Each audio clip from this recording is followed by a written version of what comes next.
Bertujuan mempersatukan Serikat Pekerja se-ASEAN, Konfederasi Serikat Pekerja Seluruh Indonesia atau KSPSI, gelar acara pertemuan tahunan di kawasan Benoa, Bali.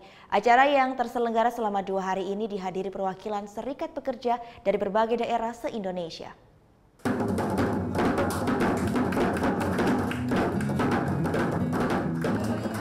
Mengangkat berbagai isu di dunia kerja, acara ini dihadiri oleh Menteri Ketenagakerjaan Republik Indonesia Hanif Dakiri.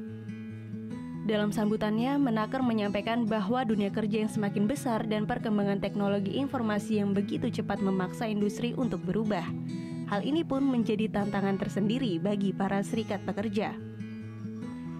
Untuk itu, pemerintah melalui Kementerian Ketenagakerjaan terus berupaya untuk meningkatkan kualitas sumber daya manusia Indonesia agar dapat dengan mudah diterima di dunia kerja. Ya, tantangan SDM kita ini ada banyak ya, tapi salah satu yang utama adalah bahwa kita ini kan punya problem mismatch yang cukup tinggi. Kemudian struktur angkatan kerja kita ini juga masih didominasi oleh lulusan SD SMP. Dari sekitar 131 juta angkatan kerja kita, 58% itu adalah lulusan SD SMP. Nah, oleh karena itu maka pemerintah terus menggenjot pendidikan dan pelatihan vokasi untuk memfasilitasi mereka ini agar mereka bisa punya skills yang memadai, bisa merubah skillsnya dan juga bisa meningkatkan skillnya sehingga pekerjaan mereka juga bisa lebih fleksibel. Dalam kesempatan ini pula, Andi Gani Nenawea, Presiden Konfederasi Serikat Pekerja Seluruh Indonesia, terpilih secara aklamasi sebagai Wakil Presiden Konfederasi Buruh ASEAN atau ASEAN Trade Union Council.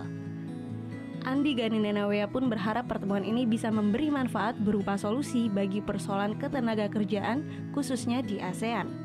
Ini bisa menghasilkan kebijakan-kebijakan penting untuk seluruh tenaga kerja di ASEAN mengenai kerjasama pendidikan, kerjasama informasi dan sebagainya. Dan ini sekarang kan kita banyak mengirim TKI ke Malaysia, ke Singapura, dan sebaliknya juga ada banyak di perkebunan-perkebunan dan kita harus menjaga hubungan itu dengan baik. Terselenggara di salah satu hotel di kawasan Benoa, Bali, acara ini berlangsung selama 2 hari pada tanggal 24 dan 25 November 2018. Vera Zenvia, Dewa Priyana melaporkan untuk NET. Oh yang beneran? Iya, oke. Tapi gue pernah.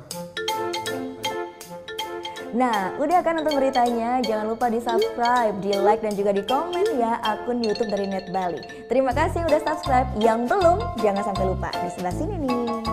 Mata